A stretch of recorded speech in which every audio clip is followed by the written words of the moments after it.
चलिए आइए अब हम लोग पढ़ते हैं adjustment of remaining partners capital in their profit sharing ratio when the total capital of the firm is not pre determined. अब देखिए, आपको जो फर्म है उसका टोटल कैपिटल अगर पहले से आप नहीं सोचे हो तो आप क्या करोगे, प्रॉफिट शेयरिंग रेशियो में उसको एडजस्ट करोगे। In this case, the total amount of adjusted capital of the remaining partner is rearranged as per agreed proportion in which they share profit of the reconstituted firm. अब इस case में क्या होता है कि आप पहले से आपको पता नहीं है कि हम कितना कैपिटल करना चाहते हैं, तो जो रिमेनिंग पार्टनर हैं वो जो प्रपोर्शन अग्री करेंगे उसमें आप कैपिटल को एडजस्ट करोगे। The following step may be adopted. अब क्या क्या हो सकता है? Add the balance standing to the credit of the remaining partner's capital account. The total so obtained is the total capital of the firm. This capital is divided according to the new profit sharing ratio. ठीक है, ये क्या है? आइए अभी तुरंत हम लोग एक सम्स करेंगे और ये पूरा पूरा कॉन्सेप्ट आपका क्लियर हो जाएगा। याद रखिएगा, थ्योरी से ज्यादा कॉन्सेप्ट तब क्लियर होगा जब आप सम्स करेंगे। तो चलिए आइए इलस्ट्रेशन 9 करते हैं। Sumit, Amit and Neha are partners sharing profits in the ratio 4:3:1. S is to A is to N. Sumit is to Amit is to Neha. When Amit retired, their adjusted capitals were 76,000, 45,000, 34,000 respectively. Sumit and Neha decided to have their total capital of the firm in the ratio 3:2. Sumit और Neha 3:2. The necessary adjustment were to be made in cash only. जो भी adjustment है वो cash में ही होगा। Calculate actual cash to be paid off or brought by each partner. तो चलिए आइए हम लोग एक एक करके समझते हैं ये क्या बोल रहा था। सम्स देखिए, यहाँ पे सुमित के पास 76,000, अमित के पास 45,000, नेहा के पास 34,000। ठीक है, अमित रिटायर कर रहा है तो यहां पे क्या होगा, total of the adjusted Capitals of the remaining partners. ठीक है, देखिए सुमित के पास कितना पैसा है 76,000 और नेहा के पास 34,000। तो टोटल हो गया इन दोनों को ऐड करने से 1,10,000। ठीक है, अब सम्स क्या बोल रहा है ध्यान से समझिएगा।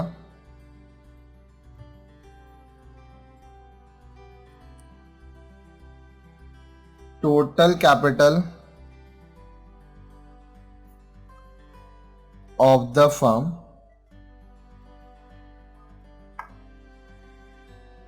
which is divided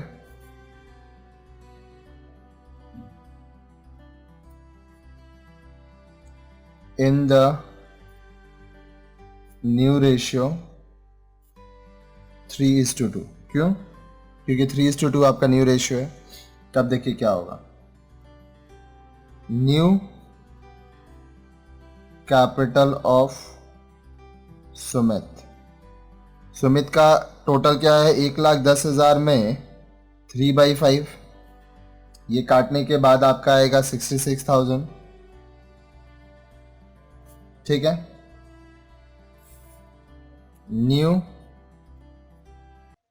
capital of Neha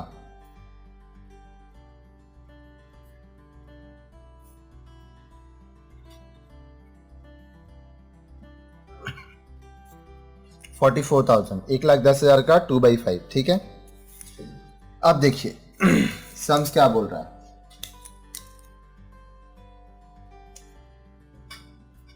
सुमित्स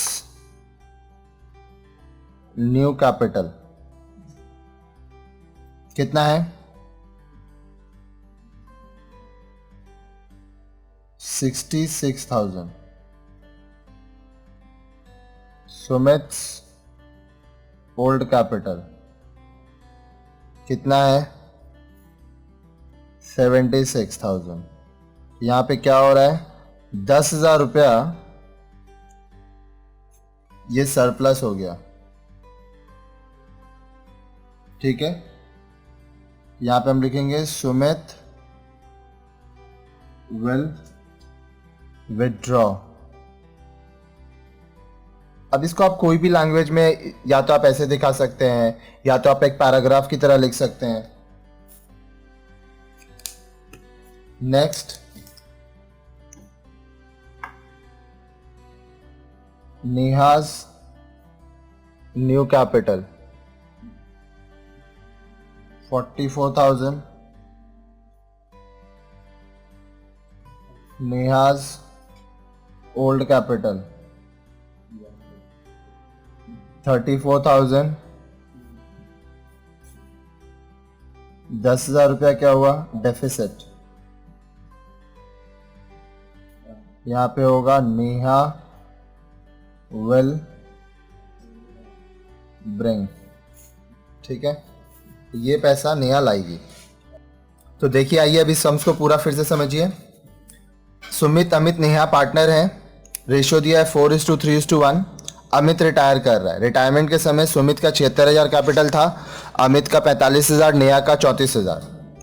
अब हट गए हैं अमित, इसलिए सुमित और नेहा का मिलाकर टोटल कैपिटल हो गया 1,10,000। As per the sums new ratio के हिसाब से कैपिटल होना चाहिए। न्यू रेशियो है 3:2। तो देखिए, न्यू कैपिटल ऑफ सुमित 3/5, क्योंकि 3:2 मतलब 3/5, 66,000। नेहा का 44,000। अब देखिए, सुमित का new capital old capital adjust करके पता चला सरप्लस है, तो सुमित विथड्रॉ कर लेगा। नेहा का न्यू कैपिटल, नेहा का ओल्ड कैपिटल, पता चला कि डेफिसिट है। कैसे पता चला सरप्लस है, समझिए।